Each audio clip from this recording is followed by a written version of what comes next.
Welcome, everyone. Welcome to the VMRC January 24th, 2023. I got to get used to saying that now. Commission meeting. Before we get started, I would like to start with the Pledge of Allegiance led by Mr. France and the invocation led by Mr. Tankard.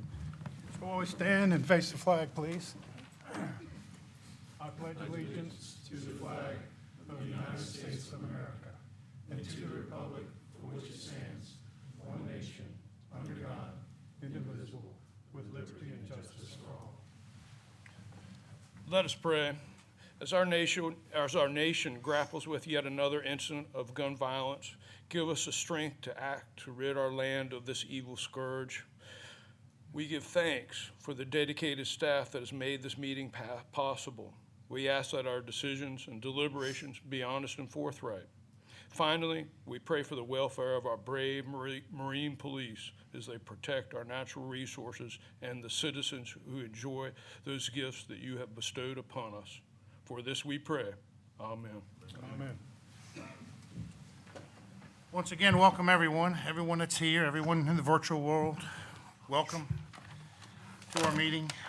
First thing I'd like to start off with letting you know is our Attorney General Rep. Kelsey Black is not feeling well, so if you notice my phone sitting here and me watching it, that's I have her called in on speaker so she can hear what's going on and communicate with us whatever she needs to get to us. That being said, we can move forward to our first item is the approval of the agenda. Do I have a motion to approve the agenda? So moved. Moved by Mr. Minor and seconded by Mr. France. All those approved, say aye. Aye. All those opposed? All right, that passes. Are there any, I should ask this first, there weren't any corrections needed to be made to the agenda, was it, by staff? No, I didn't think so. All right, first, minutes. Are there any corrections, deletions, or changes for the commission members or staff for the December 6, 2022 commission meeting? Were there any corrections need to be made to the minutes by staff? That being said, do I? Move to approve the minutes. Motion by Mr. France, seconded by Mr. Erskine. All those in favor say aye. Aye. Minutes are approved. All those opposed? All right, that being said, we move on to swearing in VMRC staff and VIM staff that will be speaking or presenting testimony during the meeting. You swear to tell the whole truth and nothing but the truth, so help you. Thank you. All right, item number 2, permits. Deputy Chief Worrell, welcome. Good morning, Commissioner, members of the Commission. I will clarify, I misunderstood your request there. We do have one change to the agenda. Item 5, Lancaster County Board of Supervisors, is actually going to be read into the record as a page 2 item now. Page 2 item. The protest was resolved yesterday, so this will be a consent agenda item as staff is in complete support of the project. Okay, do we need to, Kelsey, do I need to have another motion to change the agenda since it's already been accepted, or just go forward? I would move to change the agenda. So moved. I got a motion by Mr. Erskine and I second it. second by Mr. Headley. All those in favor? Aye. So it's been amended. Thank you. Thank you for catching that. Proceed. Okay, so we'll start with that item as a page 2 item. The Lancaster County Board of Supervisors is requesting authorization to construct 5 stone breakwaters and 2 stone spurs with 122,000 square feet of associated clean sand beach nourishment and 42,000 square feet of dune and beach plantings to expand a public beach area and create a living shoreline at 3 adjacent properties at the end of State Route 695, Windmill Point Road in Lancaster County. The project is no longer protested by the oyster planting ground leaseholder. That was resolved yesterday. And I would like to take a minute to thank our staff, Jay Woodward, the agent, the county, and the leaseholder for working together, even at the last minute, to get this resolved. It's a lot of effort that goes into these projects. We try to keep good projects from coming to you guys in a full presentation mode. And in this particular case, it worked, albeit at the last minute. Thank you. All right, so back to the page 2 items listed in your agenda. We'll start with item 2A. The City of Virginia Beach is requesting authorization to maintenance dredge approximately 48,000 cubic yards of state-owned bottom on an annual basis to maintain maximum navigable depths of 8 feet at low water for the Long Creek Municipal Channel in Virginia Beach. All of the dredge spoils will be offloaded at either the Maple Street placement site or the Lynn Haven Inlet placement site and used for beach nourishment. Item 2B, GP Big Island LLC is requesting authorization to install a new bridge abutment on the Amherst County side of the James River, including new concrete placed below ordinary high water, excavation of river sediments to expose the bedrock in the construction area, the installation of a temporary stone working platform, and a temporary cofferdam around the construction area. Staff is recommending approval of the project with our standard in-stream permit conditions and a time of year in-stream work restriction of April 15th through July 31 and August 15th through September 30th of any given year to protect endangered mussel species, unless this is waived in writing by the Department of Wildlife Resources. One additional component of this that's not in your description, there will be a royalty for the concrete fill portion in the river at $3 per square foot for the 171 square feet. So that'll be a total of $513 for the royalty of fill component. Item 2C, Loudoun County Sanitation Authority is requesting authorization to install 3 10-foot diameter horizontal shafts below a 30-foot section of Goose Creek using the drill and blast method, 1 2-inch diameter sanitary force main using an existing casing, 1 8-inch diameter potable water line using the open cut trench method, 32 linear feet of riprap for bank stabilization, 1 temporary access bridge using concrete culvert boxes, and to construct 1 permanent bridge across Sycolin Creek as part of the Potomac Water Supply Program water banking project adjacent to the Washington and Old Dominion Trail in Loudoun County. I'm going to skip over 2D for a second, go right to 2E. JSSY LLC is requesting authorization to construct 237 linear feet of steel bulkhead in front of an existing failing bulkhead, to install 103 linear feet of new steel bulkhead, and to backfill an existing marine railway area at industrial property located at 3301 Shipwright Street along the western branch of the Elizabeth River in the city of Portsmouth. I'll go back to item 2D, and I want to highlight this because for this particular project, you're serving as the Tidal Wetlands Board. We do have these listed as page 2 items now, and staff is in full support of the project and there are no protests.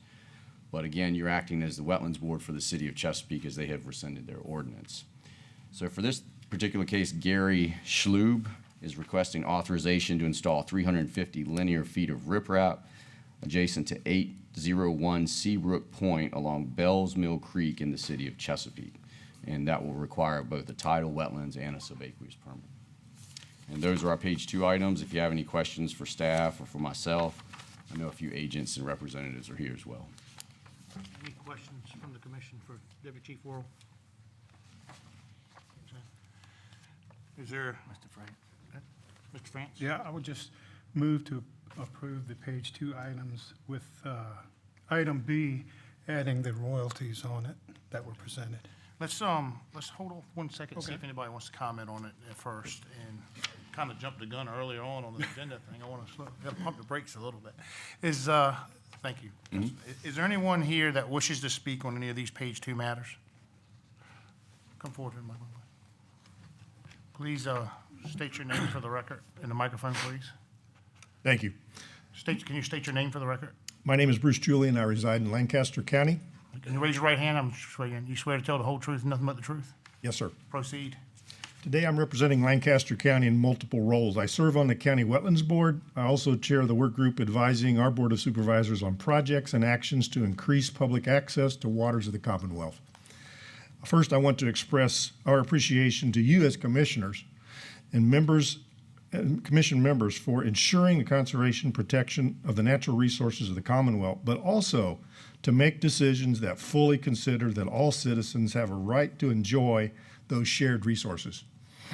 Secondly, I want to publicly recognize Jay Woodward for his outstanding assistance to the citizens of our county, the county staff, and the Wetlands Board. We very much appreciate Jay's counsel, guidance, and timeliness as we consider, evaluate projects, ensuring the compliance with county ordinance and the Code of Virginia. While Lancaster County has over 330 miles of tidal shoreline, we only have 2 public boat ramps. We have 1 kayak launch, and we have 1 pitiful eroding beach, which we hope to correct. We are currently working on 4 county-owned properties to substantially increase access to public waters for all residents and visitors to enjoy. We will need a lot more help from Jay in this coming year to obtain permits on these waterfront county properties this year during the planning stages. The project at Windmill Point is extremely complex and very expensive, involving several stakeholders. We are currently competing for a grant through the Department of Environmental Management at the state level, and we have cleared that first phase. The first phase of this project has cleared DEM, and we have advanced to FEMA for approval. Cost estimates for phase 1 is over $2 million. DEM has calculated the benefit-cost ratio of 3.4 to 1. $3.04 coming back to us for every dollar invested. Thank you for your consideration on this project today. I'd be happy to respond to any questions. Any questions for the gentleman? Mr. Erskine? There was an issue, and this was going to be on the regular agenda. It got moved to page 2. What was the issue that got resolved? Concerns from an Oyster Grounds leaseholder, those are resolved amenably. Okay, thank you. Good when people talk face to face. Thank you. That is always good. Any more questions for the gentleman? Appreciate it. Thank you. Thank you. Of course, we know how valuable Jay Woodward is.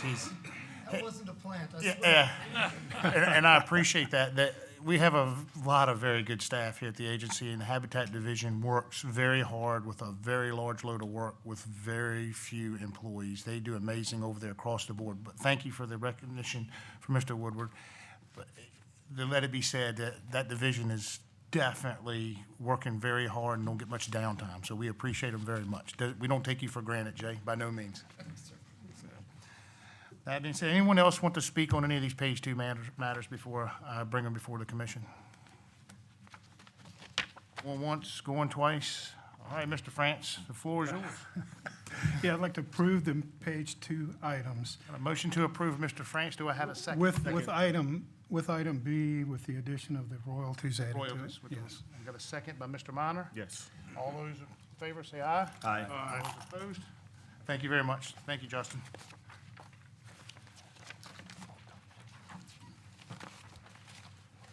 All right. We also have 1 consent agenda item.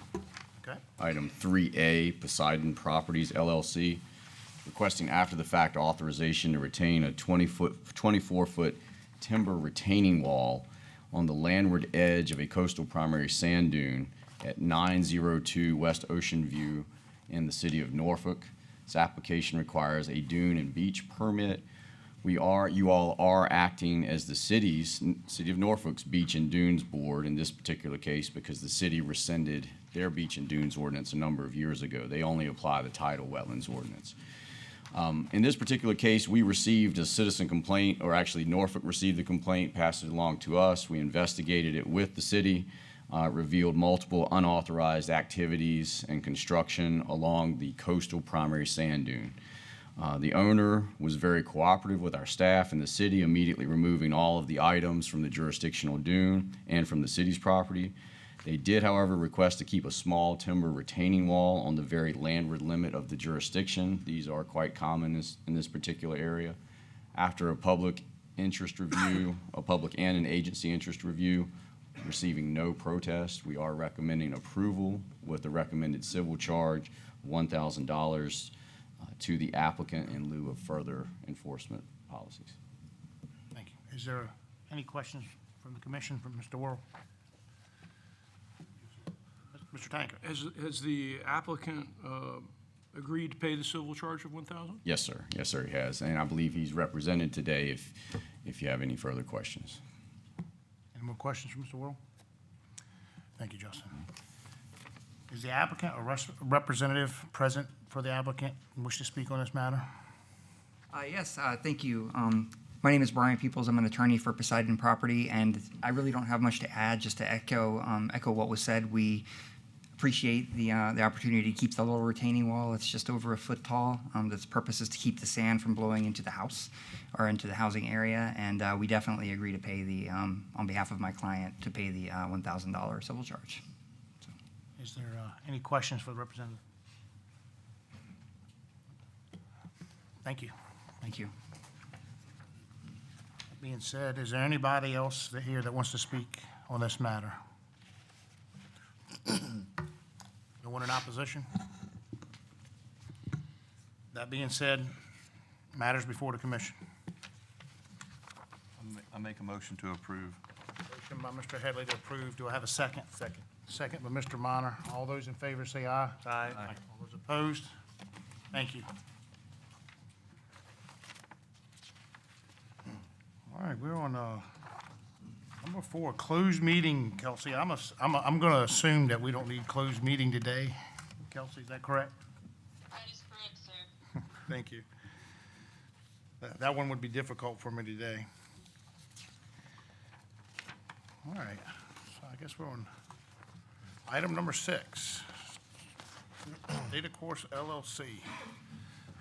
The wonderful Mr. Woodward, thank you. I got to tell you, that's a little bit awkward. But anyway, good morning, Happy New Year.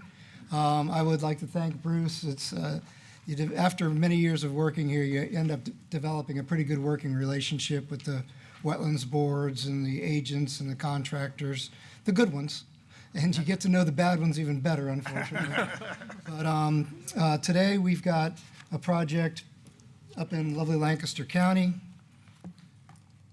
And just to go a little bit further on Mr. Erskine's question about the Lancaster County Board of Supervisors project, it was 3 contiguous properties, the county being right at the center where the end of the road was, where the public beach is, the marina, and some condos. And the issue was the offshore leaseholder had some concerns, and the county essentially is going to work with him, I think, to transfer a portion of his lease to the county so they have a little bit more control and buffer. There weren't going to be any direct impacts, but that was really more the county working with the leaseholder than myself, but I'll take whatever credit I can get for those kinds of things.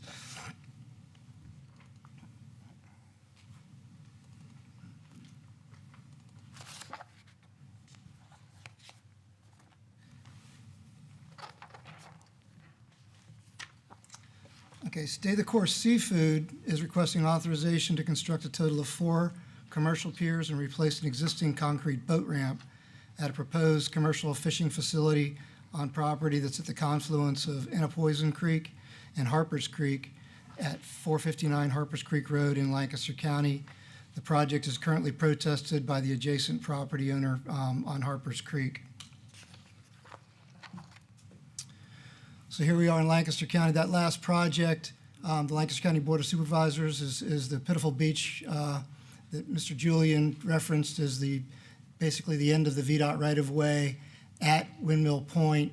Let me get a better pointer here.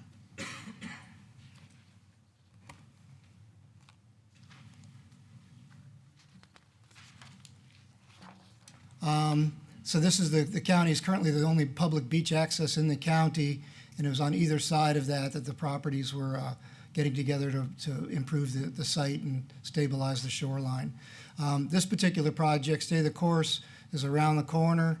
You go into Fleets Bay, up Annapoisin Creek, and into Harpers Creek, just outside of the town of Whitestone. This is the subject property Mr. Everett purchased some time ago, last fall. It's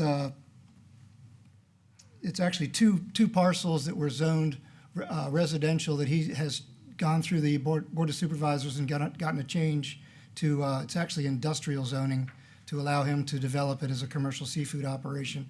Many of the places in this area, the Northern Neck, and probably other areas in Tidewater are sort of grandfathered where they were residential properties that have been used commercially, and until there's a actual change of operation. A lot of times they don't go through the formal request through the Board of Supervisors to get that change of zoning. In this case, Mr. Everett did that. It's two separate parcels totaling 6.8 acres that fronts both Harpers Creek and Annapoisin Creek. Mr. Everett operates under the business of Still Kickin' Seafood. And he also purchased the oyster ground lease that is both on Harpers Creek and out on Annapoisin Creek that surrounds the property. Mr. Everett currently holds multiple commercial fishing licenses and permits, including a commercial fisherman card, multiple finfish licenses, an experimental shrimp trawl license, oyster harvest and user, crab harvest and shedding, place of business, truck buyer's license. He runs the gamut in basically commercial seafood operations. In addition to his proposed commercial seafood operation, in the area across the creek of Annapoisin Creek is actually Pride of Virginia. That's a snapper rig that's tied up alongside, brings bait to the wharf. Down here is the area, it was colloquially known as the Herring House. It's Little Bay Seafood, which also operates, Whitestone Oyster Company operates out of this facility. And as you come into Harpers Creek, Mr. Everett was operating here at Robbins Boat Yard. Those are actually some of his vessels there. And across the creek is a commercial marina. The railway isn't in use any longer. And then just upriver is a pound netter, Paul Summers, kind of a smaller operation that he operates right there, just to give you an idea what the local use of the waterways are.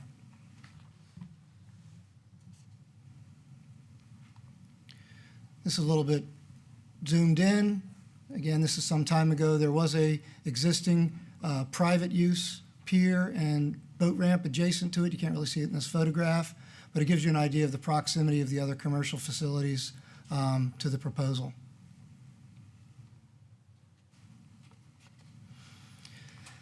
The applicant's requesting authorization to construct two 80-foot-long open-pile wharves, essentially. One of them is 50 feet long, one of them 30 feet long. They're fairly large.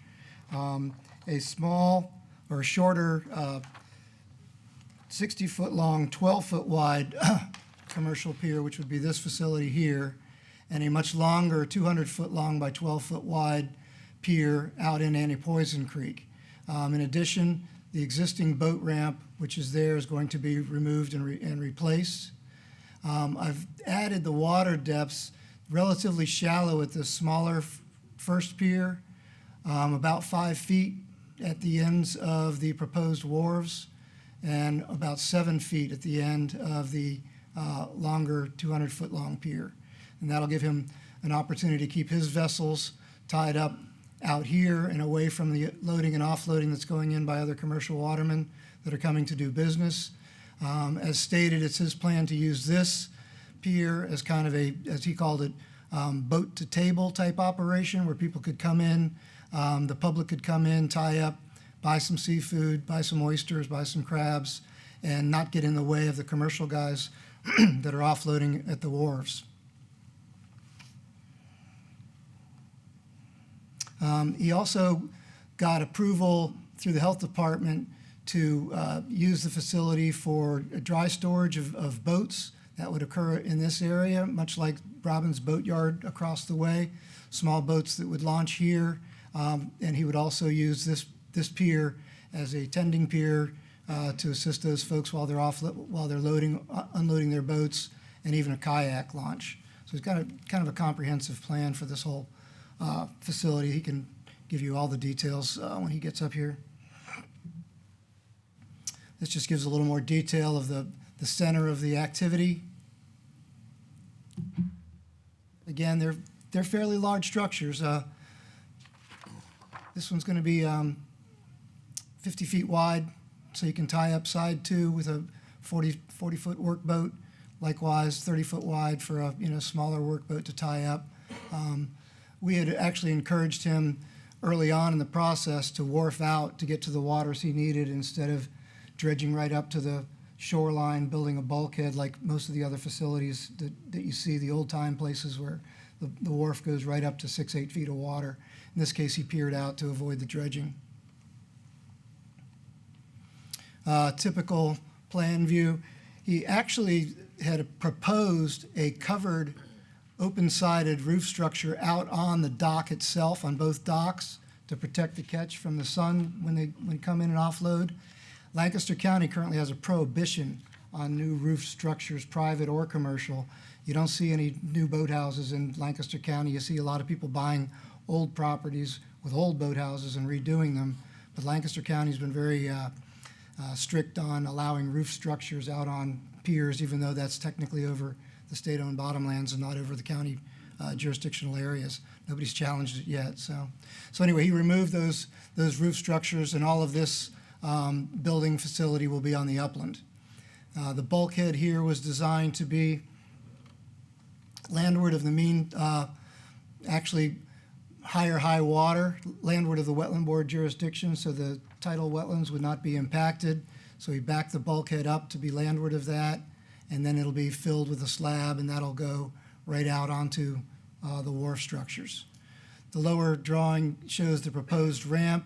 There's an existing ramp there now, concrete, that'll be pulled up and rebuilt to allow for more efficient use of both the applicant's commercial vessels and anybody else that wants to launch down there, providing public access at a cost, I'm sure. When we got the application, we were a little bit taken aback by the size of it. I mean, it's quite large. When we asked Mr. Everett to kind of justify the need for this much encroachment over state-owned bottomland, he had told us, well, I want to have conveyor belts, and I want to have forklifts being able to go out there, and you've got people working and different things going on for safety. So we asked him to actually graphically depict that, and that's what we have here, is a vessel tied side to. You can offload off the bow, offload amidships here, a conveyor belt, work table. It allows turning radius, because you're going to have the forklifts and stuff driving out here with other people, and for safety, he felt he needed that additional width on both of the piers, and that's what we've got today. This was the existing private boat ramp that had fallen into disrepair over the years. You can barely see the outline of the old boat ramp. When Mr. Everett first came to us, he indicated that he'd like to start using that as soon as possible, and I said, it's going to take a long time to get your permit. It's going to take a while to get your permit. In the interim, you can take out the old pier and replace it with a private use, residential, non-commercial pier where he could tie his boats up to, not really conduct any business off of them, but at least provide a place for him to tie up, much like Paul Summers up the creek and watermen, frankly, all over the Commonwealth that use their backyard pier to bring in their personal catch, to load on their boat, to go to market. We really don't consider that a full commercial use because it's for the private property owner's use only.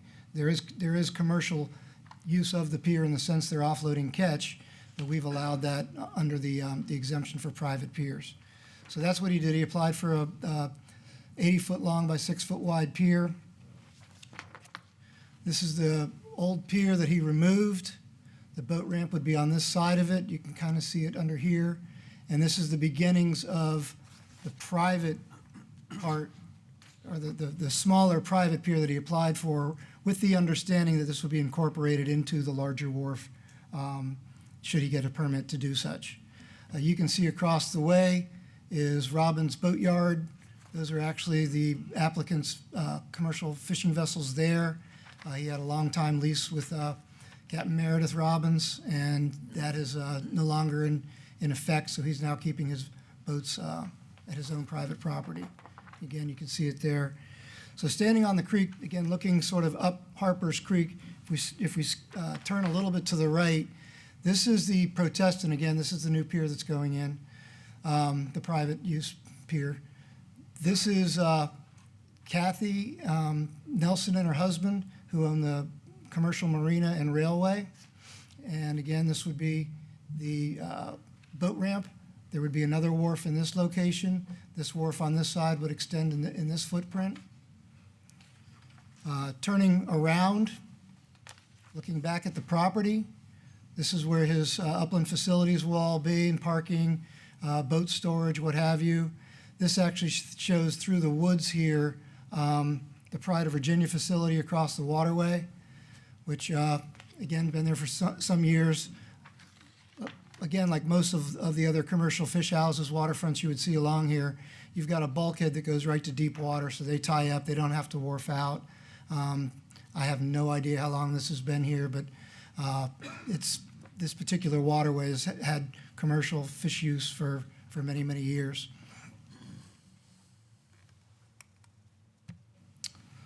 So that's the overall project again.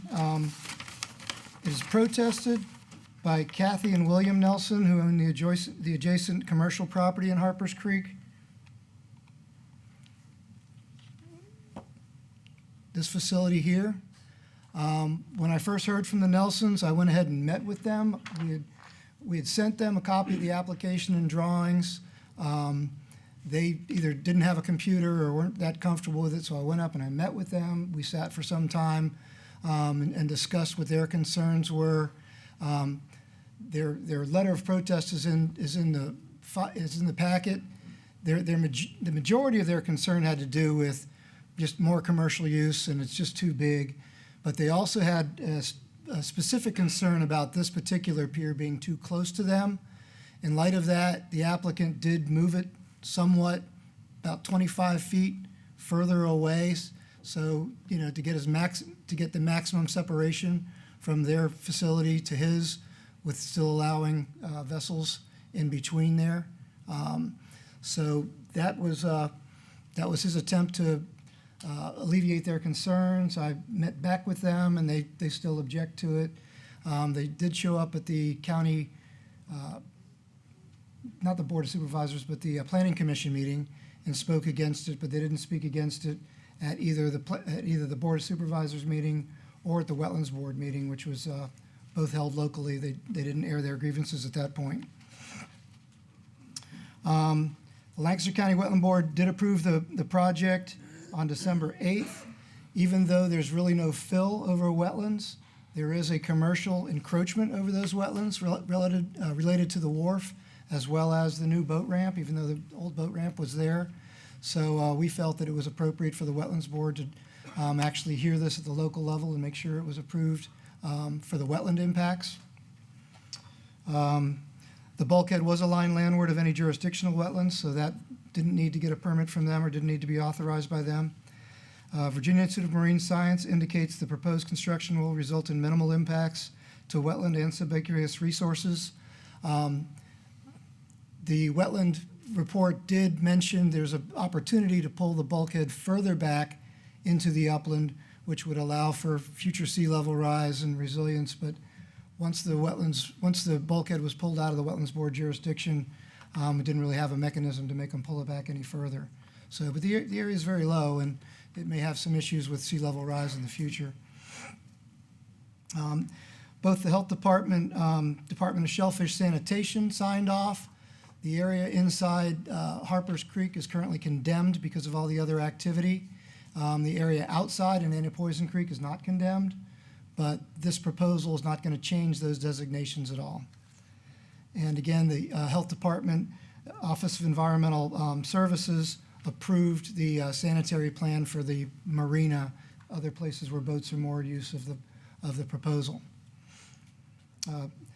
Department of Conservation and Recreation indicates they have not found natural heritage resources documented within the project boundary, including in the Chesapeake Bay Preservation Act buffer. Summary and recommendation. Go back to the.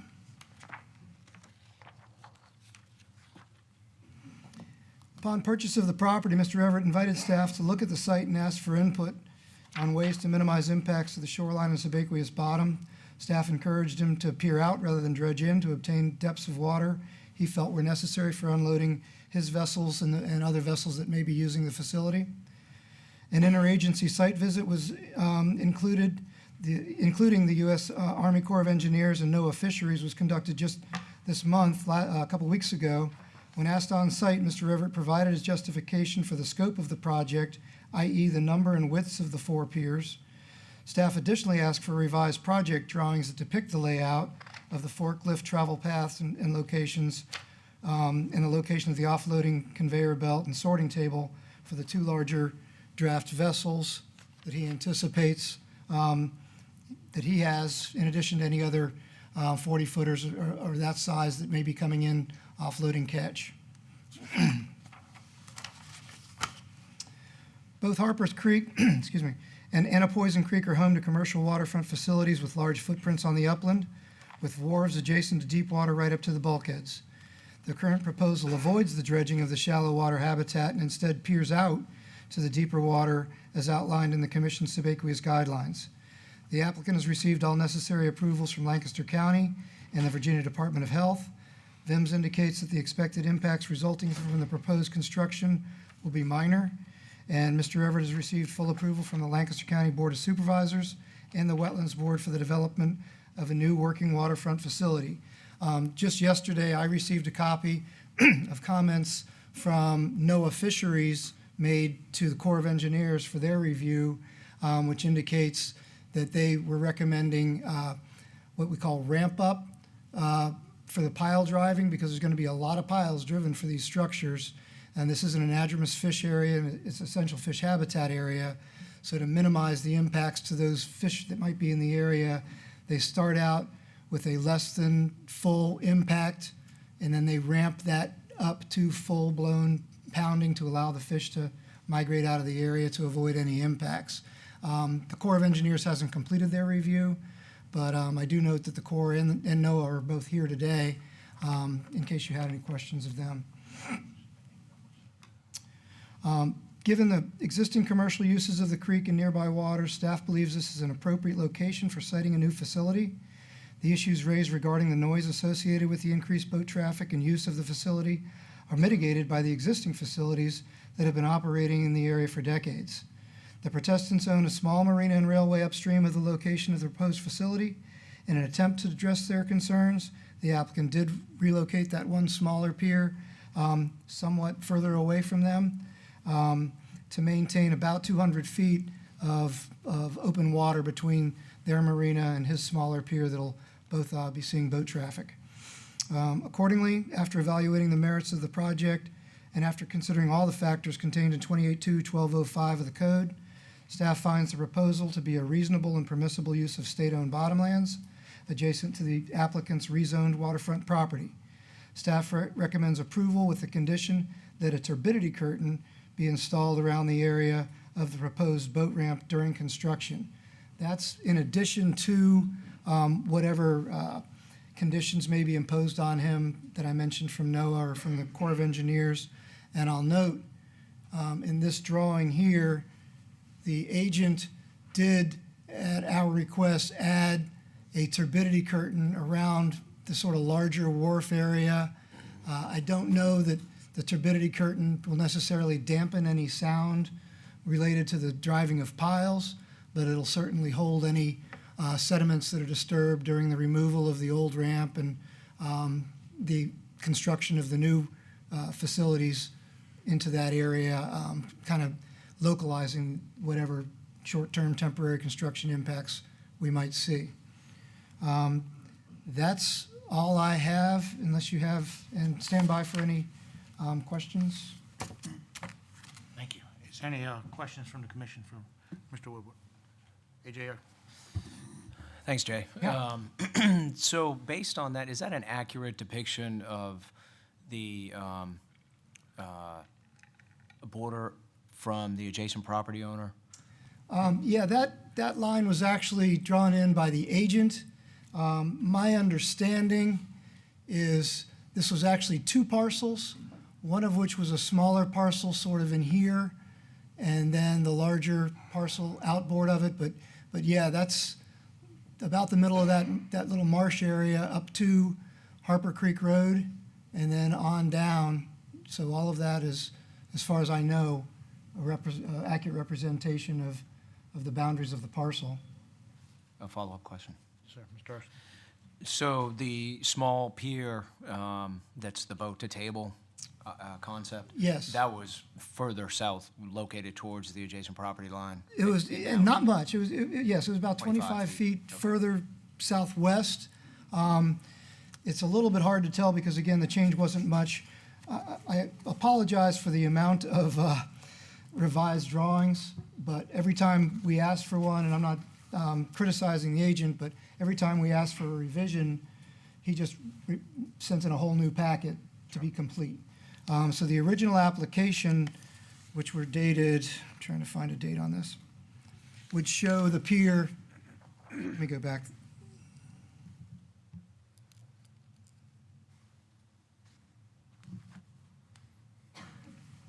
This would, you can see a little, this large tree.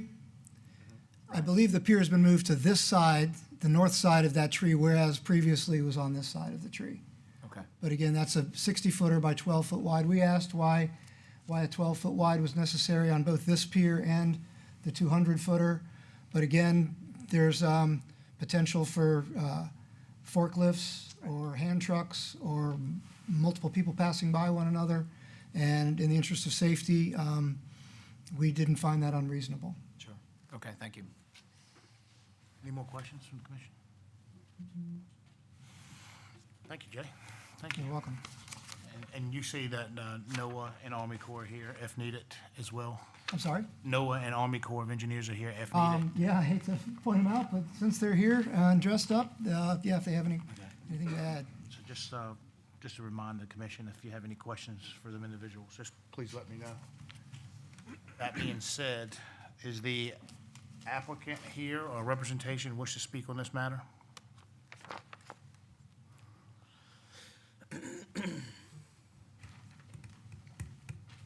Please state your name in the microphone for the record and raise your right hand.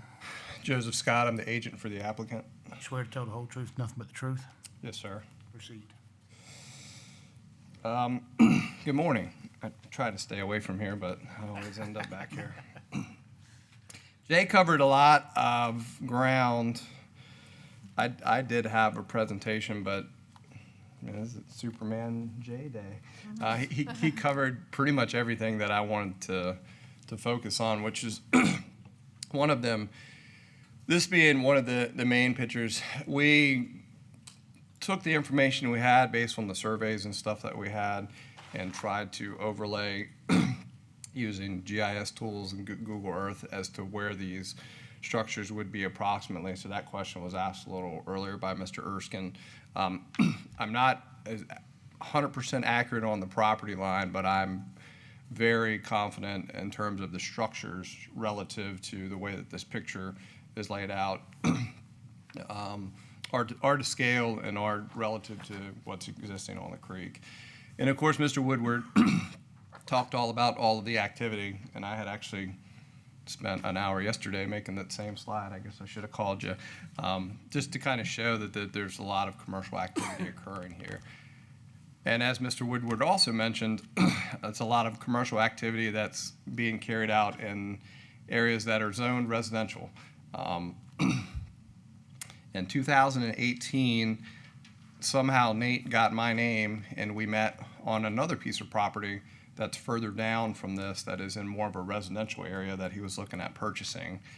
And he asked me, I'm thinking about building a fish house, and I told him he was nuts because it hadn't really ever been done from scratch after the advent of zoning in Lancaster County. Everything that's there is zoned residential, and it was carried on before zoning existed. Now, are you referring to the applicant when you Yes, said Nate? yes, Nate. I'm sorry, Mr. Everett, the applicant. Sorry. Thank you. So, I just told him it wouldn't be the easiest thing in the world because the type of operation he was describing to me wasn't just unloading your own boat from your own dock. So, we touched base on that. I gave him what little knowledge I have of zoning and what would need to be done, and he did it. He went through it, and he made it very evident to me that he wanted to do this the correct way. And I guess that's the main point of what I'm babbling about right now is that at every turn he's tried to do this the proper way within the parameters that have been laid out, and we've made a lot of revisions along the way. And a lot of it has just been in response to what folks have either requested or, wanted to see, or justification. And at no point has there ever been, there's been frustrating on our side, but there's never been an issue of, arrogance or not wanting to do it. It's just, we just keep trying to get this through, trying to provide that information. And that's when I met with him originally for the other site, it was so surrounded by residential area that I said, it's just going to be tough. Bruce mentioned it. Mr. Julian mentioned it earlier. Lancaster has a lot of shoreline, and not a lot of it is public or even commercial. I, in the last 3 years, have done 2 permits for 2 old oyster houses that have since been bought by residential folks who have turned them into McMansions, essentially. Sounds kind of harsh, but I guess the point is, I was kind of excited when he came to me because I thought this was a good thing in terms of how waterfront type of the industry would kind of be moving, and that someone wanted to engage in something like this. But I definitely told him that it would be tough, especially in the zoning part, and that's actually turned out to be one of the easier parts of it. So it's zoned industrial. Lancaster does not have an ordinance for seafood. So it had to be, industrial sounds like a harsh word, but my understanding is that it's just something that encompasses anything that would happen on the water. They don't have a commercial seafood designation or anything like that. So I think that was part of the tagline that got in everyone's ear too, that thought maybe this was worse than it was. So we've had to do a whole lot of explaining in terms of what the intent is. And then also he wants to keep the flexibility because, as you guys well know, at any given moment, things can change when you're working on the water. Seasons can be shut down, and he's got to have the ability to be diverse to keep a project of this size moving if those sorts of things occur. So there was an error, I think, of folks thinking that we weren't telling everyone all the information, but the truth is some of it we don't know. There just needs to be some flexibility there in terms of the dry boat storage, the kayak launch, potential retail. All of that, as my understanding, is covered in the zoning proffers from the county, so that's good. We're just hoping to be able to get these particular structures. And one last thing is we did peer out. That's all part of the presentation I had too, but we don't need to beat a dead horse here. Back in the day, so to speak, it was nothing to really fill in a vegetated wetland and throw a bulkhead out there and, we're at 6 feet of water. The applicant, Mr. Everett, cannot do that. We pulled this bulkhead in pretty far to try to avoid, even though there'll be shading to the wetlands there, to try to avoid it. At certain points of this, I've questioned my own professional integrity, saying maybe I told him to do the wrong thing. But we did what was there at the site and what we had to do to make it work within the parameters that exist to try to avoid some of the environmental sensitivities. And some of that also includes the dredging, to stay away from that. And I'm sure these docks are probably a lot more expensive than cutting them in half and dredging out there, but we're in the proximity of vegetated wetlands. We'd have to stay off of those. So it may not feel like it, but a lot of thought has gone into this, at least on his side and my side, is to trying to come up with a plan for these particular piers and locations to try to do what he needs to do, and also to kind of stay away from, the other folks that are in the area and not really encroach on them too much. Do you guys have any questions about the drawings or anything that I can? Bryce? Yes, thank you, sir. What are the planned hours of operation of this seafood operation? Do you know? That would be within the Department of Health information that you guys have. The applicant may know this off of his head, and he's here. He may have to answer that question. I'd have to look through this paperwork, but I believe that it is nothing past 6 p.m. In terms of what the health department has bound them to. So On weekdays and weekends? Because that was one of the grounds of the protestants about the amount of traffic and noise at all hours, and I'm just wondering what are the planned operating hours? I mean, if it's Okay. all night, that's one thing. If Right. it's- I think that would be, if you don't mind, I think that would be a better question for him to answer in person. So if there's any other questions I might be able to answer, and I can get out of the way and let him, I don't want to talk for the man and that, but I do know that there were some parameters set by the health department on that, so. More questions for the representative? That being said, Mr. Everett, are you here to answer that question? Yes, sir.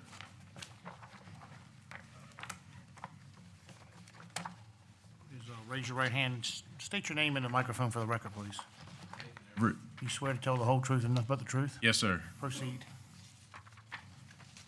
Go ahead, Mr. Is there Branson. a question? What are your planned hours of operations, weekday, weekend, So for start the- to finish? For the processing facility or proposed, the health department asked us to stay within, between 5 and 5, I believe, or 6 and 6, kind of that 12-hour period during the day. Weekdays and weekends? That was 7 days a week.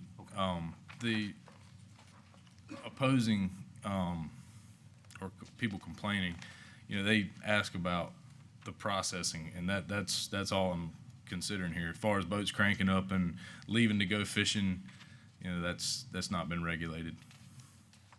So, so the processing is where the two large pier outs are. That's where your processing is. That's correct. The pier next to the property, that's where you're saying it's not regulated. That's, launch boats at, recreational boats or whoever at that ramp, and then they'll tie up and load up and depart from that shorter of the two single piers. So actually, if I read the complaint right, the opposing party is mistaken as to where most of the action is going to take place. On those larger piers is where we'll be offloading boats. On that smaller pier, that'll definitely be during those business hours we were talking about, and it wouldn't be the offloading of seafood as much as it would be just simply tendering a boat, tying it up while we're waiting for someone else, or say like sailboat dinghies or something coming up there, retail customers. It won't be any loud mechanical offloading or anything. And the only other question is, the other businesses that are in there, you got a boatyard, you got something else to the south. What are their hours of operations? So the You know? boatyard to the south will actually, I'm not sure that they actually have any hours of Where you keep your operation. vessels currently. That's where I was leasing up until December 31st. So there's nothing going on there other than maybe occasional boat launching. And again, the traffic that we had will actually take place downstream of both of those facilities. So we'll actually be lessening the impact to their facilities. Thank you. Any more questions for the applicant? Mr. Erskine? Mr. Everett, related to Mr. Bransom's question, so the facility just east, I guess, of where you are, Pride of Virginia, is a pretty well-established seafood processor, and I suspect they operate when the species are harvested and when you need to be able to harvest fresh seafood. So do you know what their hours of operation are? Thank you, Mr. Erskine. Yes, that at times when that large snapper rig comes in, they work as long as it takes to get the product off the boat, which could be 24, 48 hours. Thank you. Any more questions? Thank you, Mr. Everett. Thank you. That being said, is there anyone else that wants to speak in support of this project, I should say? Please state your name in the microphone for the record, please. You're already sworn in. so. Bruce Julian, still sworn in. Thank you, Mr. Green. I'm here on this permit application, again, representing the county of Lancaster. I want to say that this project has had significant input from county staff, including the county administrator, and has been approved by the County Planning Commission and the County Wetlands Board, as previously stated. And lastly, by the Board of Supervisors. And also with copious input from, Mr. Woodward. The great Mr. Woodward? No, I was here on Jay's day. This Not project, for me, Jay. It's not getting old for me yet. This project supports the goals and objectives in the county comprehensive plan and the strategic plan of the Board of Supervisors. And I want to read 3 sentences for you. Elected and appointed officials must continue to engage in both business and community leaders to work together to provide opportunities and quality services for all citizens, and decisions must be consistent in promoting economic opportunity and services. End quote. 2 objectives. Actively encourage owners of vacant industrial waterfront sites to reuse these sites in a way that provides access while also creating new chances for business. Second objective related to this project. Actively encourage owners of waterfront sites that currently provide access to commercial fishermen to work with the county in public-private partnerships that will guarantee continued commercial as well as public access to these sites. Those are in our plan. They've been there for years. Folks, the reality is we're in a rural county. The reality is Microsoft, Toyota, or Amazon headquarters is not coming to Lancaster County. I wouldn't say that too loud just yet. We don't want them. We don't want them. One of the few opportunities for us to create jobs and build the economy is through projects such as the one before you today, depending on a modern working waterfront. This project provides those opportunities for both the current and new watermen to survive and grow their businesses. As the representative of the county today, we ask for your approval of the project. Any questions from Mr. Julian from the committee? Thank you for your time. Thank you. I almost had to put you on a timer, Mr. Julian. Sorry about that. All right, is there anyone else that wants to speak in support of this project here? All right, that being said, I'm assuming these protesters are here. Is there anyone that wants to speak in opposition to the project today that's present? All right, is there anyone else that wants to speak on this project about anything? Yeah, I pretty much opened it up that time. That being said, matters before the commission. Move to approve staff recommendation. Got a motion from Mr. Minor, second from Mr. Erskine. All those approve, say aye. Aye. Comment Oh, hold on one before second. we, Hold on a before second. we vote. Before we vote. Yeah. Mr. France? I'm in total approval of this project. I think they've done everything, they've dotted their i's, crossed their t's. I just hate to see a seafood processing facility as this right here that's proposed be handicapped by a time limit of 5 to 5 or 6 to 6, especially in warm weather months where it's so, so important to get seafood in when weather's cool. So that's the only comment I had. I appreciate the comment, but I think as the applicant stated, that's a health department issue on the process. That's not in our purview, but maybe that's something we address with the health department, or let the applicant address with the health department. You might just let this go to a vote. You're probably better off.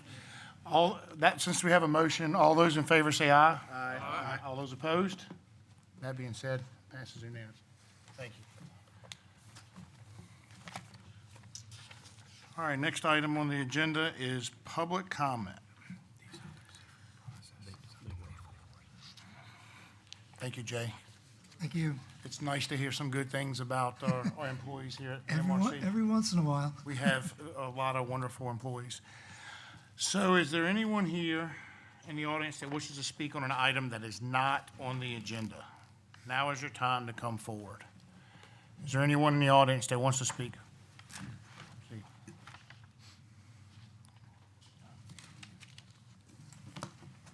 Please state your name for the record and the microphone. Emery Rice.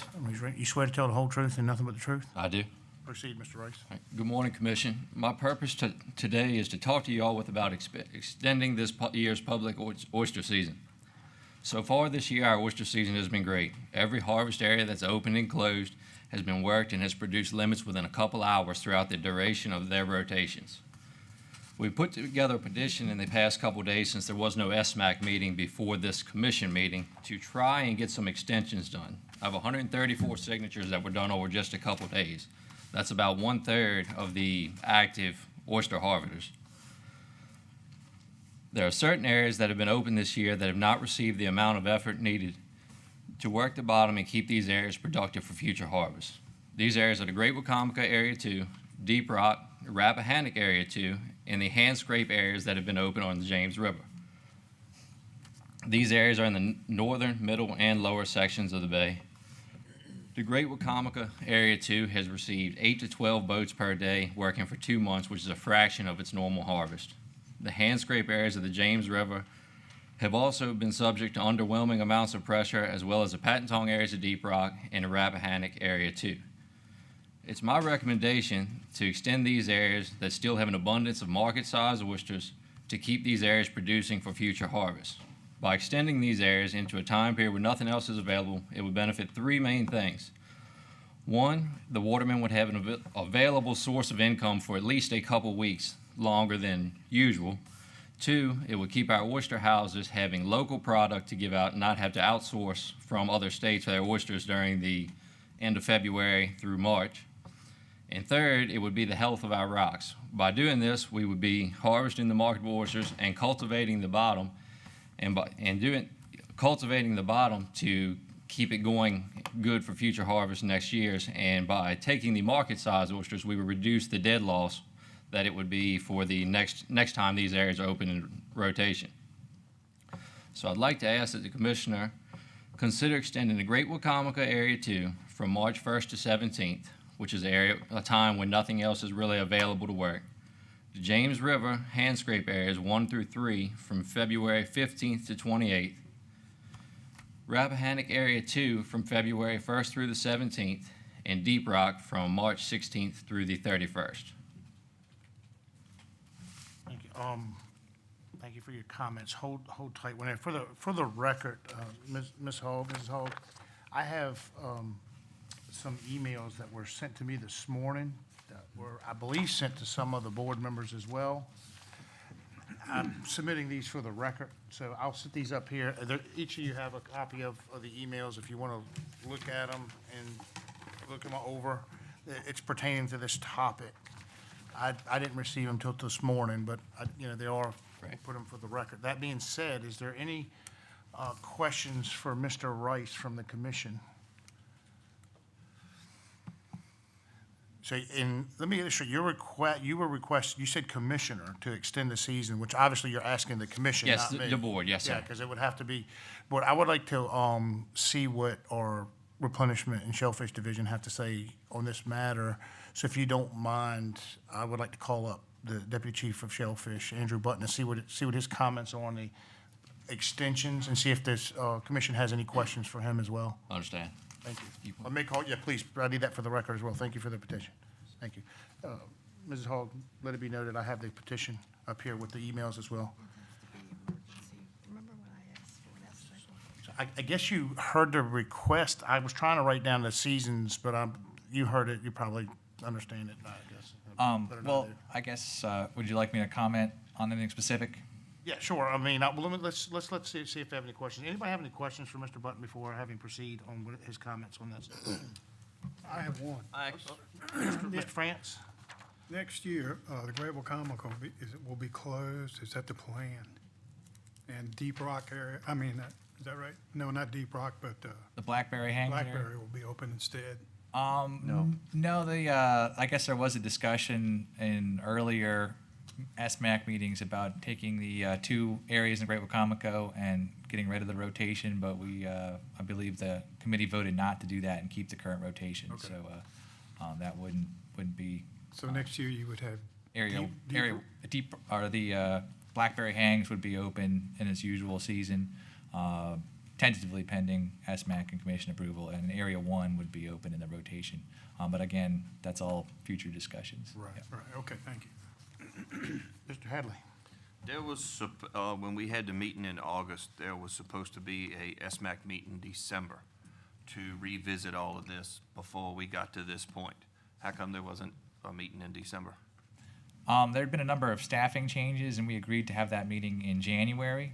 Talking to the committee members on the time to have it today, actually, because the season extensions were primarily asked for, talking about in February. So we have a meeting scheduled this afternoon at 4 o'clock to discuss many of these areas. I understand the requests for the James River are specific to this month. We had already extended the season in the James River by 2 weeks in the beginning of the season and 2 weeks into February compared to last year. So that area has already had will have had an additional month compared to the season last year. And then those other areas, those will be discussed today at SMAC. And there, I believe, is a tentative pending commissioner approval agenda item to discuss much of those other extensions. And at the February commission meeting is my understanding of the request. When do all these seasons expire in February, or is one of them? Because when I got the emails, I haven't had a chance to read them, and I apologize, other than just like you guys, because I got them this morning, just before we walked in here. I didn't even know I really had them until Michelle printed them out. But is there a season ending in January? Is that what they're asking? They're asking, looks like a combination of things. Asks that I heard were for the Great Wacomico, which is scheduled to end in January. There is an ask right now, it looked like for Area 2, which is scheduled to end in January. And there was an ask for the James River, which is scheduled to end prior to the February meeting. That's scheduled to end February 24th. And then the areas that they also asked for, I believe, Deep Rock, that is already scheduled to close in the middle of March. So that was March 7th. So that one, Deep Rock, we still have, staff has enough time to review that one before the next meeting and go over it at SMAC. That's correct. Correct me, SMAC's today? That's correct, yeah. Okay. And also, all of these extensions, I mean, these areas will close if there is no action today, but they can be discussed at SMAC. There are still areas that are open to harvest all the month of February that have had really little effort as well. So there won't be a sudden stop of oysters. I can put up the season up there if that helps. It would help me, definitely. I think it would help you guys. Yeah, if you could, there you go. That's the sheet I have on my desk. I like that. That's easy to look at. Mr. France. Mr. Button, I appreciate you going over all this with us, but by the time we have our SMAC, and this may be impossible to do, but can we find out the amount of a guesstimate of the product that's come off of these areas and how much work has been on them compared to last year? Well, I can tell you right now that this morning there are 46 boats working in the James River. In Great Wacomico, I think those reports are accurate. Somewhere about 6 to 12 is what I've been told. The Deep Rock area, that's had relatively few effort. I mean, less than half a dozen boats most of that time period. Area 2 has had more effort than some of these areas. It's had probably about, last I looked a couple weeks ago, a dozen or so boats, maybe a few more. I'm not sure what the current effort is in that area. Area 1, I'm not sure that was an ask on this, has had variable effort as well. But a lot of these areas have, like Deep Rock being one of them, has already had an extension that was opened early and has already been extended longer than last year as well. So you can see. I know we're talking about extensions here, but my concern is the product itself on the bottom. I mean, with this little effort on some of these areas, it looks like it wouldn't hurt to get a little more effort on them. I mean, especially Deep Rock. I mean, the reports we got before the season came in that place had a lot of oysters on it. I think I have a question real quick. How many days are they requesting? Did anybody figure that out in the letter? I think, do you know, Mr. Headley? Because you got the email as well. I know that's your email. I can't tell what some of these others are. It's not necessarily amount of days. It's, the actual request is Great Wacomico from the 1st of March to the 17th, I think. If it adds up on the calendar. Yes, it would be the 1st to the 17th, or if it had to be, it could be the 15th, which would give it 2 exact weeks. And then James River's request was till the end of February instead of cutting it off in the middle of the month. And there might be a question for council, but is there any public notice requirement for an emergency? I was going to ask that next. I just wanted to hear what because this is the first time I heard of this, and I didn't have time to read the emails, other than up here trying to go through it while we were doing other things. Kelsey, I'll go ahead and shoot that question now because I know I talked to you this morning about it earlier, but can you respond to our request of what this looks like and whether or not we can do what's being requested as a commission? Yeah, so the emergency regulations are governed by 28.2.210, and it allows the commission to promulgate a regulation if it is necessary for the immediate preservation of the public peace, health, safety, and welfare, or the protection of the seafood industry, natural resources, or marine organisms. If it is an emergency under those conditions, we can promulgate a regulation without public notice. Now, we do need to publish and file it. I typically read that as after it's promulgated, and the emergency regulation only remains in effect for 30 days unless a public hearing is held. It sounds like that's not an issue, the fact that it would only be in effect for 30 days. But the main question that this commission has to decide is whether this regulation is necessary for the immediate preservation of public peace, health, safety, and welfare, or the protection of the seafood industry, natural resources, or marine organisms. I was going to ask you that question, Kelsey, and you're asking the commission. Because I don't know the answer to the legal answer to that question. Well, I mean, the legal answer to the question is that it's up to the commission to decide if that is the case. It's a factual question rather than a legal one. I mean, we've heard plenty of things, plenty of facts about the situation, but ultimately it's up to the commission to decide what seafood protection, what protection of seafood industry means is up to the commission. Yeah. That was my question. Any questions? Mr. Hadley? Wouldn't that be protecting the industry and the resource if you worked areas that were underworked?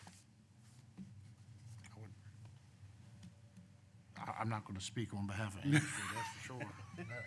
I don't, who are you asking, who are you addressing the question to? In general. I would say, Mr. Button, I have to answer that as far as the resource, as far as the industry. I'm not speaking for industry. So the question is taking more of the resource good for the resource? No. The question was if the resource is underworked, is working it more going to hurt it? Being that these areas all have been traditionally worked a whole lot more than they have been this year. Would it be bad for the resource if it was worked just a little bit longer? Well,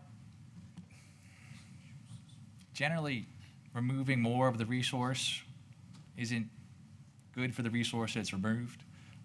It may, working an area does spread that resource out, particularly with dredges and scrapes.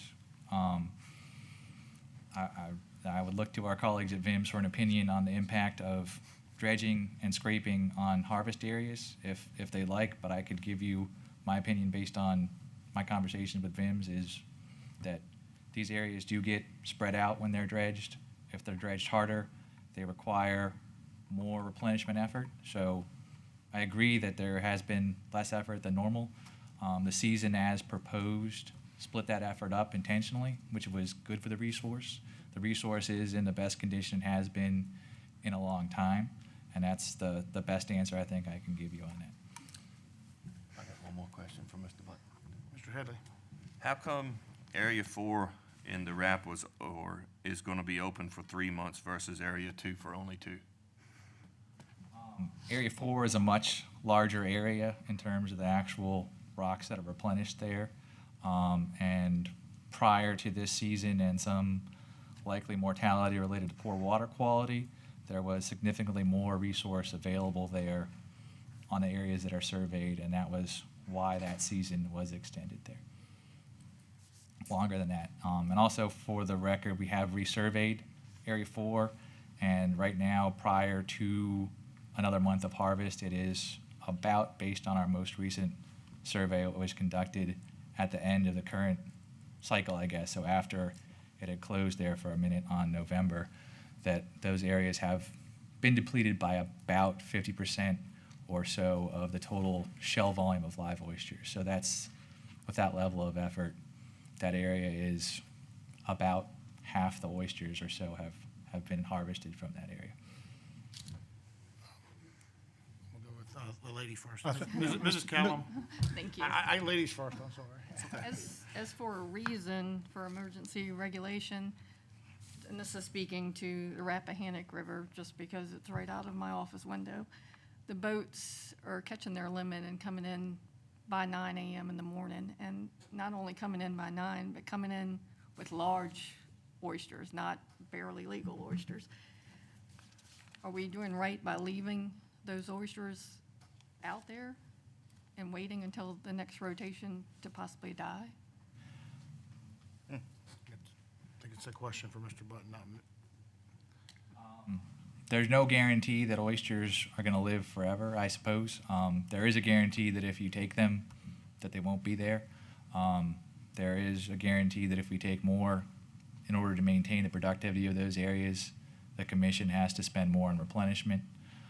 So there aren't always guarantees. It would be an economic, every week of extension is economically important to the Commonwealth. I don't think that's anything that we can say is not true. Again, it's oysters are there now. They would not be there if they were extended. It's sort of a cost-benefit analysis that the commission has to decide between oysters today and shell this summer or oysters tomorrow. So those sort of things all need to be So taken into basically, account. you're saying it could affect the season next year if their stock is that much. It potentially could, or the amount of replenishment that other areas need after post-harvest surveys. And one of the things that just uncomfortable with at this is, when SMAC and the commission establishes the season, they take all these areas and closures into account to balance it out. We do have a plan to readdress many of these concerns. There is an option to allow some of these areas to close. We could look at having more of a season in March with some of these areas. There's a possibility.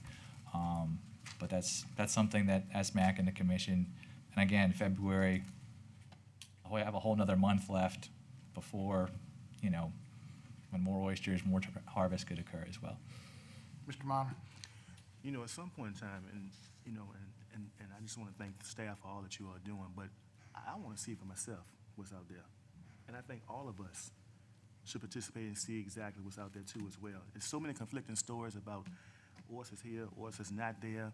The watermen are saying there are a lot of oysters out there. I want to see for myself exactly what is going on. And I think all of the commissioners, associate commissioners, and you two, Commissioner, should participate in seeing exactly what is going on out there. Not just for oysters, for crabs, just for anything. I'm just hearing a lot of conflicting stories. So I just want to make sure that, for the record, I want us to do something about it too as well, as far as participating and seeing exactly what is going on out there. I agree. I think it's a good idea. Mr. Going out Erskine? on Friday if you want to come with us. Mr. Budden, so I have a two-part question. First part is, in any of these areas, do you have a sense of what the standing stock was prior to harvest and then what it may be now? I haven't done what it may be now, but we do have a standing stock assessment that's been done, and it is true that oyster populations across the bay in general are at a generational high right now, both market sizes, small sizes, and net brown shell volume. So I think it's confirmed by staff here at VMRC and at VIMS that in most areas, in most locations, what we saw in our survey is what the watermen are seeing now. So there is consensus that there are, which is a good thing to work with, more oysters in Virginia waters than they have been in my entire life and in probably at least 40 years if you talk to the anecdotal reports in a lot of these areas. So the resource is in very good condition right now. It's taken 30 years to get to this point.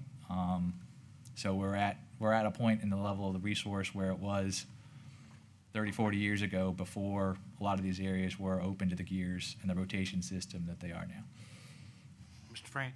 Yes, as you said, Andrew, Area 4 is 50% depletion, and that's due to open the 1st of February through February. And with nothing else open really but what, James River and Deep Rock? The York River as well would be open in February, and that's had 6 to 8 boats working it, and that's a very large area that has supported upwards of 70 or 80 boats. Is that hand tong or is that? Hand scrape and hand tong areas would be open as well, and there have been about 6 to 12 boats there catching a 28 bushel limit before noon most days. Okay, all right, thanks. What I'm trying to get at is if we could extend Great Wacomico for another 2 weeks or more, and extend maybe James River, that closes the end of this month? Middle of February. February? Well, we could shorten the SMAC meeting a lot tonight if we want to take care of this now. Unfortunately for me, that looks like what we're doing. What I'm trying to think here is some of these areas haven't been worked, and some of them have really been worked. And trying to take some pressure off of Area 4 that I think we need to take a little bit of pressure off that area. If we could come up with some kind of ways to have some other areas that haven't been worked hard the month of February, it would really help Area 4 a lot. Well, I mean, I'm not gonna lie, I can't lie up here, I'm under oath. I have thought about a season extension prior to today, so if the commission wants. We did talk about this. Not necessarily in depth to this discussion, but he did bring this up. Did you have a follow-up there? Yeah, I did, but I'll wait. I want to hear what you have to say. I don't know if you might want to go first, but one option, and I again, preference is to run it through SMAC, have a February meeting and address this later. But given these asks, I guess I don't ask the questions. One option would be to keep the balance that we have in all these areas open and to extend all these areas by 10 days from their date of closing. So that would be across the board, with the exception of Area 4, which should close February 14th because of the level of the harvest that's on there. So that would be, if I had to make a staff recommendation on this, that would be close to what the staff recommendation would be. So that would be the hand scrape areas in Pocomoke and Tangier Sound would close on their normal date. Tangier Sound area, the dredge area, would be extended for 10 harvest days. The Pocomoke area, which has seen a lot of effort, it's had 60 or 70 boats working in it primarily, would close on its normal date. All the hand tong areas, if the commission wants to, they could extend those by 10 days into March. Blackberry Hangs, I would leave alone. Great Wacomico Area 2, 10-day extension from its current closing date. Hand tong areas in Area 9 and the Coratoman, 10-day extension into April. Area 8, I would let close as is. Area 4, as I said, February 14th. Area 2, 10-day extension, just 10 days, calendar days, not 10 working days. Area 1, a 10-day extension. Rappahannock, or Deep Rock area, a 10-day extension. Current closing date is March, middle of March, extended by 10 calendar days. Same thing with the hand tong areas in York River and Milford Haven. Hand scrape area, York River 2, another 10-day extension. And then James River, which is scheduled to close on the 14th, an extension to the 24th. So that's 10 calendar days. That keeps the balance across the board. The areas are in the best shape that they've been in a long time. That gets you oysters in March, which is a desire of the industry. It doesn't put undue pressure on any single harvest area. It keeps folks relatively split up. It takes care of the effort that we've seen in the Rappahannock, and it doesn't throw off the balance that was carefully crafted by SMAC and the commission. And that would be a recommendation if you were asking for one, and I'm going to take action on this today. Well, I'm not asking for a recommendation, but obviously there's some people up here that are. So go ahead, Mr. Erskine. So, Mr. Button, I appreciate that, and that actually answered part of my question, so I'm glad you went first. But, this fishery obviously needs to be adaptively managed at times. Things do change during the season.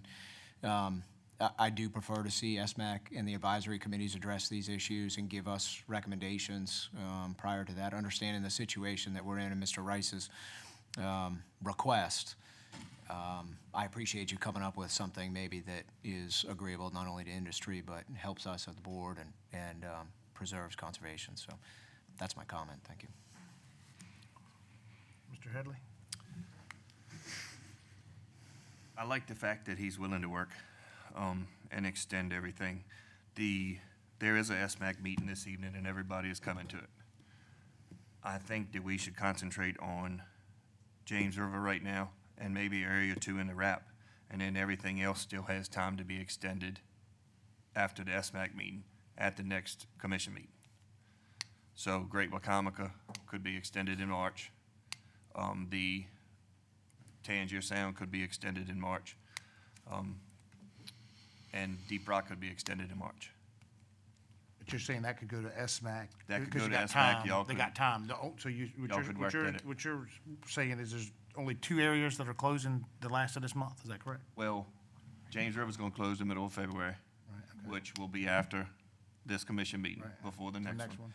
And then Area 2 in the wrap is closing at the end of this month. I believe if Area 4 in the wrap is gonna be open, Area 2 open would take a lot less pressure off of Area 4 at the same time.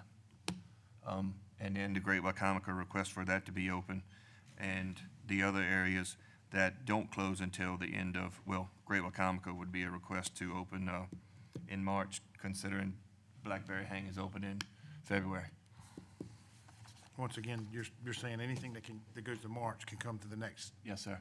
come out of SMAC today? Yes, sir. This afternoon. So basically, there's only 2 areas that you're talking about that have an issue between now and the next commission meeting, which are James River, the middle of February.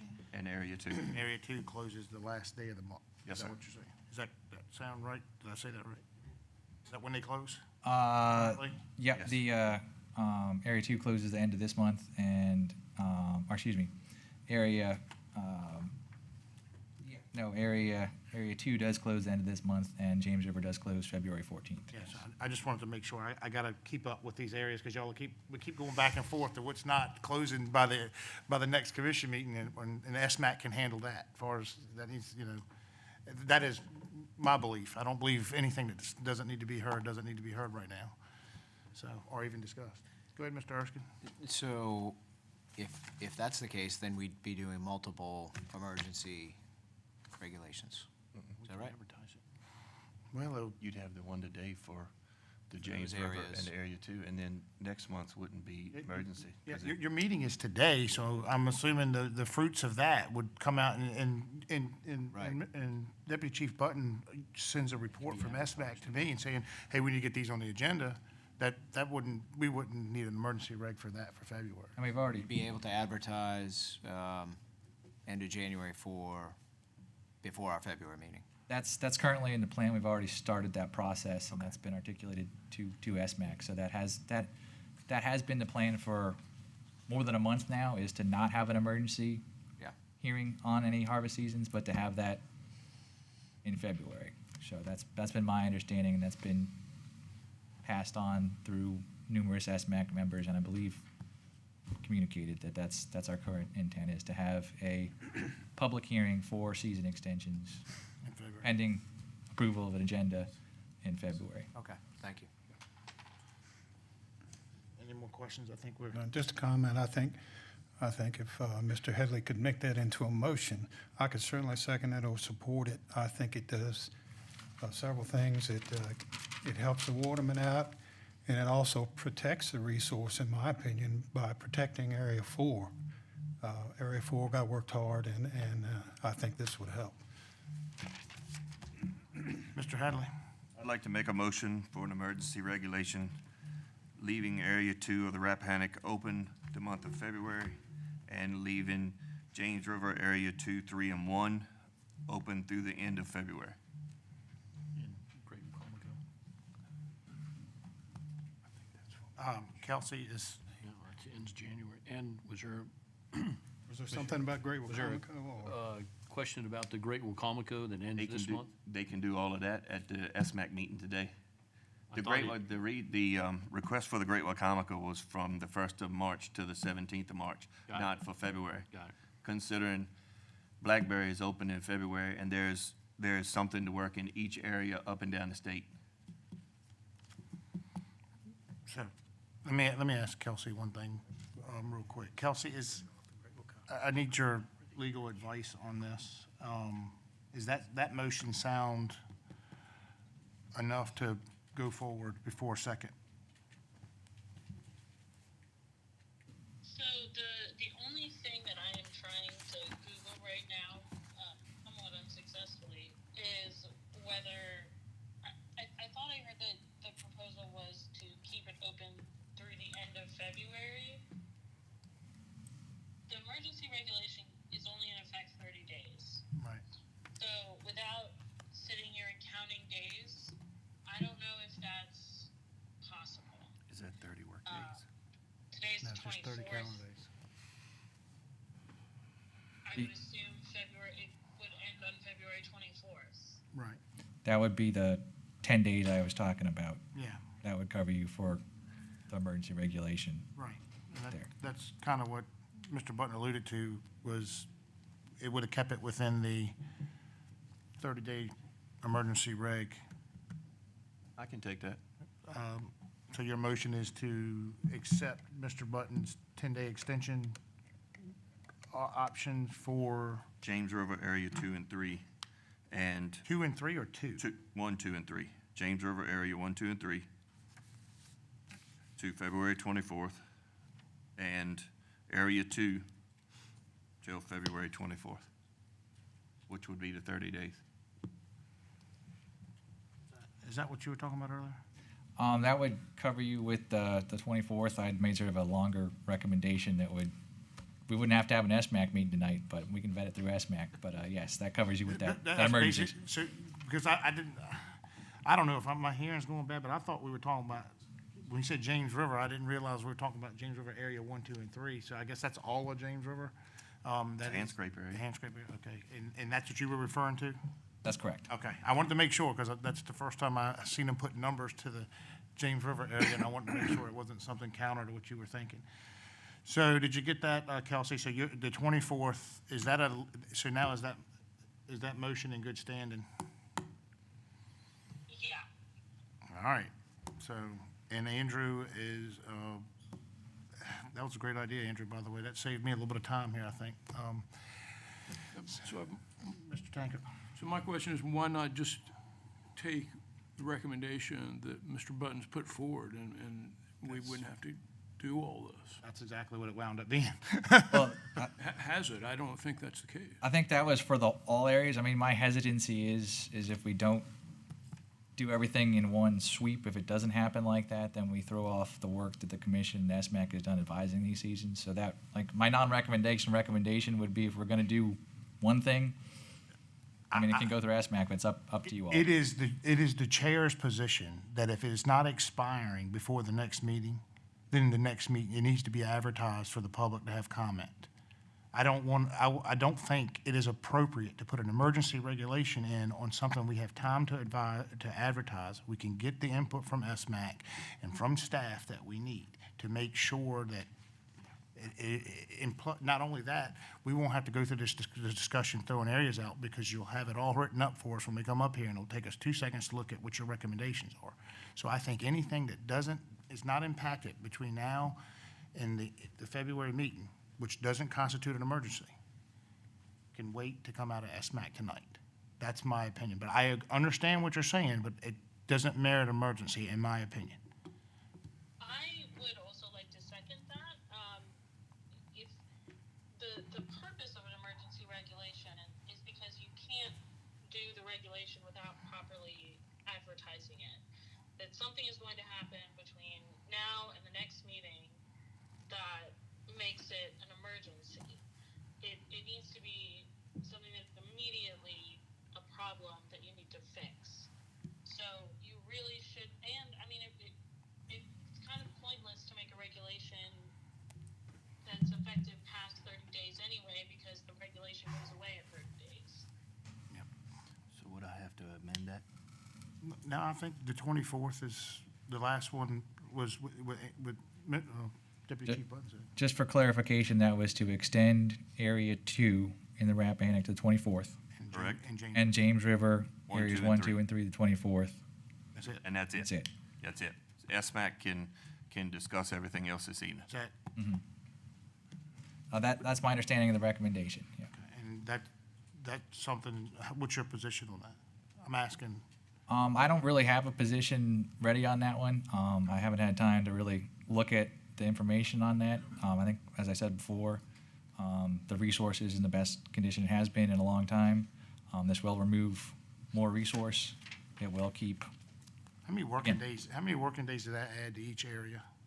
Do we know? It's about, I can pull up a calendar there, but I think it's 8. 8 working days? 8 in the James River, approximately, yeah. Eight in James River, 1, 2, 3. I think there's a weekend in the middle. So, well, that sounds a little. 18. Yeah, Mr. 18 Button, area two. a question. You know how Area 4 stands right now. You checked that. If we didn't open Area 2, or what do you think would happen to Area 4? It depends on if we left Area 4 open. The commissioner can close Area 4 without any emergency hearings or regulatory change. So he can make that call today if he wanted to, or he can make that call at any point. Is my understanding of current regulation, we just can't extend areas. So Y'all be careful extending, because if you're gonna push me to close something. it depends. I mean, I can't predict where the fleet goes. That might be a question for some of the buyers who know where their boats are, or where their preference for oysters to come from are going. But I couldn't say if you left Area 2 open, if all the boats would go to Area 2 or stay in Area 4. There are still plenty of oysters in Area 4, but about in the areas that have been worked on the inshore side particularly, our spat set of 300 spat per square meter is down to less than 50. A lot of the smalls have disappeared, and we've gone from over 15 liters of shell volume to half of that in a lot of these areas that have been worked already that hard. So, Yeah, which we need to have that discussion about Area 4, then you and I can have that, because if we're getting down there, we'll, since there's oysters here, and they're not being worked, there's no need to leave an area open that nobody seems to want to work. If it's taking too much of a risk, we'll have that discussion this afternoon. That being said, I have a motion on the table, if there's no further discussion, for an extension for James River 1, 2, and 3, Area 2 in the Rappahannock until February 24th, 2023. Do I have a second on that motion? Second. Second, Mr. France. All right, here's where it gets squirrely. All those in favor say aye. Aye. All those opposed? Passes unanimously. Thank you. Thank you, Andrew.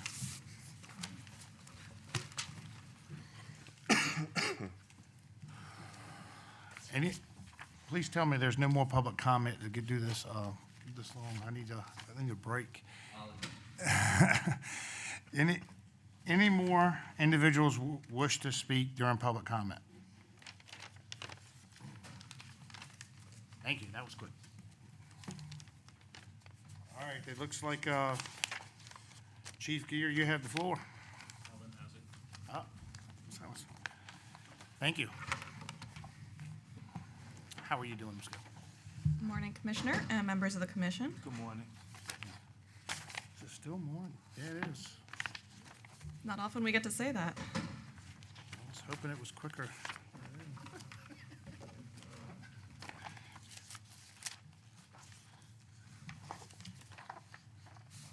I do have some public comments to hand out.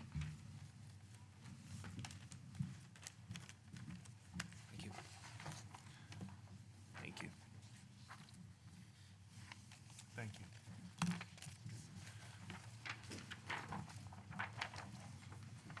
Mrs. Hogg, let the record reflect I have a public comment document. I will leave it here with the other documents for the record.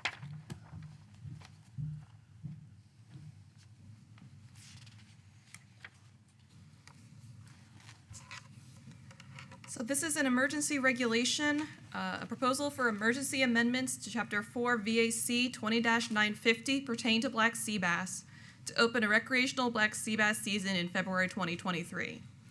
This is an emergency this month because public notice had missed the posting deadline. According to 28.2-210, these amendments can be passed as an emergency for protection of the seafood industry.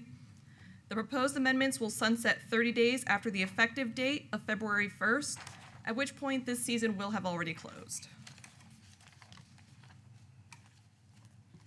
So the February recreational season is a special season agreed upon by the National Marine Fisheries Service. They agree to open federal waters in February to a recreational black sea bass fishery under specific constraints, namely that we have to pay back through seasonal adjustments any harvest from February. So essentially, Virginia's recreational black sea bass fishery has to stay landings neutral. Anything caught in February, we have to adjust for later in the month. And that requires a little more effort on our part. So Virginia participated in the February recreational black sea bass fishery each year from 2018 through 2021. And as part of calculating what we need to pay back, there is a mandatory recreational species permit and reporting requirements for all anglers, and monitoring requirements to quantify effort and harvest, and also to collect biological data, length and weights of fish that come back to the dock. The Atlantic States Marine Fisheries Commission, Summer Flounder, Scup, and Black Sea Bass Board approved Virginia's request for a February 2023 season at their December 2022 meeting.